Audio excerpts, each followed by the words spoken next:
பிடிச்சலாம் சாப்பிட்றாங்க பெல் பட்டனை ஹிட் பண்ணுங்க. ஹலோ ஃப்ரெண்ட்ஸ், வணக்கம், வெல்கம் டு ஆல். இன்றைக்கி நாங்கள் பார்க்க போகிறது ஒரு restaurant style recipe, gobi manchurian. ரெஸ்டாரண்ட்ஸில் மட்டும் இல்லைங்க, வீட்லேயும் இந்த கோபி மஞ்சூரியன் செய்ய முடியும். அதே ஸ்டைலில் கொஞ்சம் கூட டேஸ்ட் மாறாமல் எப்படி செய்யுதுன்னு பார்க்கலாம் வாங்க.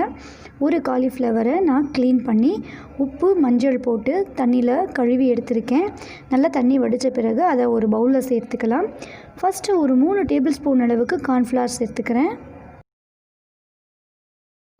காலிஃப்ளவரில் தண்ணியெல்லாம் வடிஞ்சிட்ட பிறகு நாங்கள் மாவு வகைகள்லாம் சேர்த்துக்கலாம்.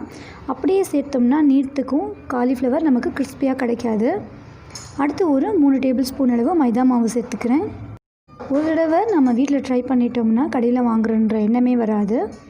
அடுத்து கொஞ்சமாக மிளகாய் தூள் சேர்த்துக்கிறேன். Soya sauce 1 spoon, red chilli sauce ஒரு 2 ஸ்பூன் அளவுக்கு சேர்த்துக்கிறேன். இருந்தால் சேர்த்துக்கலாம், இல்லைன்னா ரெட் சில்லி சாஸ் சேர்க்காமல் மிளகாய் தூள் மட்டும் சேர்த்தாலே போதும். டொமேட்டோ சாஸ் ஒரு 3 ஸ்பூன் சேர்த்துருக்கேன். கொஞ்சம் போல் வினிகர் சேர்த்துருக்கேன். வினிகரும் ஆப்ஷனல் தான், விரும்பினா சேர்த்துக்கலாம்.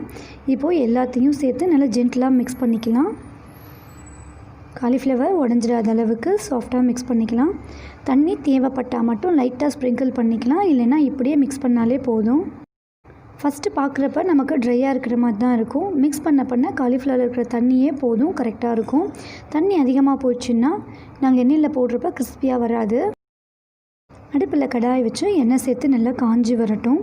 நல்லா காஞ்சிடணும். அப்படி போட்டு எடுக்கிறப்ப தான் டக்குன்னு வெந்து கிறிஸ்பியாக கிடைக்கும். எண்ணெய் சூடு சரியாக இல்லைன்னா நமக்கு கிறிஸ்பினஸ் கிடைக்காது. அதனால் நல்லா காஞ்ச எண்ணெயில் போட்டு எடுத்துக்கணும்.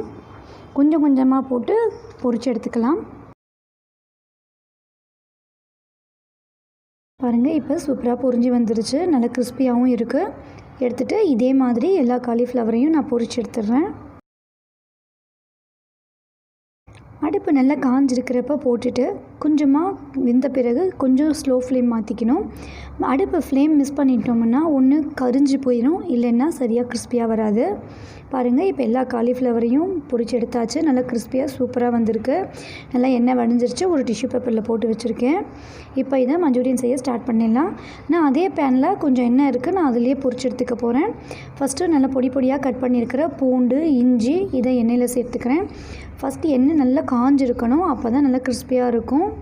இஞ்சி பூண்டு நல்லா போட்ட உடனே நல்லா கிறிஸ்பி ஆகிற மாதிரி நல்லா காஞ்சிருக்கணும். அடுத்ததாக க்ரீன் சில்லிஸ் சேர்த்துக்கிறேன். எண்ணெய் நல்லா புகை வர அளவுக்கு காஞ்ச பிறகு இது சேர்க்குறப்ப தான் இந்த ரெஸ்டாரண்ட்டில் செய்கிற ஃப்ளேவர் நமக்கு கிடைக்கும். இஞ்சி பூண்டு பச்சை மிளகாயெல்லாம் ஃப்ரை ஆன பிறகு ஒரு பெரிய வெங்காயத்தை பொடி பொடியாக கட் பண்ணி வச்சுருக்கேன், அதையும் சேர்த்துக்கிறேன். அடுப்பு நல்லா ஹை ஃப்ளேமில் வச்சு செய்யணும், அப்போ தான் நல்லா அந்த ஸ்மோக்கி ஃப்ளேவரோடு நல்லா இருக்கும்.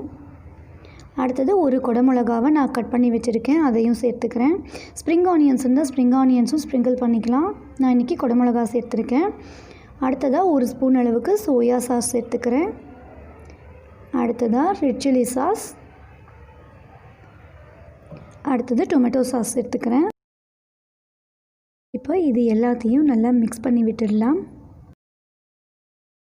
ஃப்ளேம் மட்டும் ஹைலேயே வச்சு குக் பண்ணணும், அப்போ தான் அந்த ஸ்மோக்கி ஃப்ளேவர் கிடைக்கும்.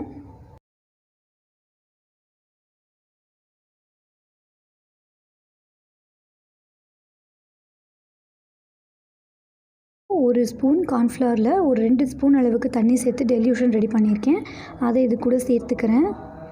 சேர்த்துட்டு ஒரு 2 ஸ்பூன் அளவுக்கு கூட தண்ணியும் எக்ஸ்ட்ரா சேர்த்துக்கலாம். அடுப்பை கொஞ்சம் மீடியம் ஃப்ளேமில் வச்சுட்டு இதை நல்லா மிக்ஸ் பண்ணி விடலாம். இப்போ அடுப்பை கொஞ்சம் மீடியம் ஃப்ளேமில் வச்சா தான் பரவாயில்ல, இல்லைன்னா அது அப்படியே ஒரு பால் மாதிரி உருண்டு வந்துடும்.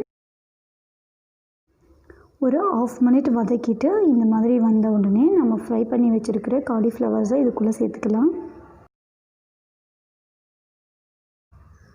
ஹை ஃப்ளேம் வச்சு ஒரு 15 செகண்ட்ஸ் to 20 செகண்ட்ஸ் வரைக்கும் நல்லா கலந்து விடலாம். நல்லா மிக்ஸ் ஆனவுடனே அடுப்பு ஆஃப் பண்ணிடலாம். கோபி மஞ்சூரியன் சூப்பராக தயாராகிடுச்சு. ஓவராக குக் பண்ணோம்னா கிறிஸ்பி கோட்டிங்கெல்லாம் நமத்து போயிடும். அதனால் கரெக்டாக ஒரு 15 செகண்ட் கலந்து விட்டுட்டு இறக்கி எடுத்துடலாம். ஸ்ப்ரிங் ஆனியன்ஸ் இருந்தாலும் மேலே ஸ்ப்ரிங்கிள் பண்ணி விடலாம். நான் கொத்தமல்லி தழை மட்டும்தான் தூவி இருக்கேன். இதே மாதிரி ஒரு கோபி மஞ்சூரியன் நீங்கள் ட்ரை பண்ணி பாருங்கள். ரெஸ்டாரண்ட்ஸில் சாப்பிட்ற மாதிரி ரொம்ப சூப்பராக இருக்கும். நான் ஏற்கனவே எக் பால் மஞ்சூரியன் அப்லோட் பண்ணியிருக்கேன், லிங்க் கொடுக்குறேன், செக் பண்ணி பார்த்துக்கோங்க. இதை ட்ரை பண்ணி பார்த்துட்டு உங்கள் ஃபீட்பேக் சொல்லுங்கள். பிடிச்சிருந்தால் லைக் பண்ணுங்கள், பிடிக்கலன்னா டிஸ்லைக் பண்ணுங்கள். சப்ஸ்கிரைப் பண்ணிவிட்டு பெல் பட்டனையும் கிளிக் பண்ணிக்கோங்க. தேங்க்ஸ் ஃபார் வாட்சிங்.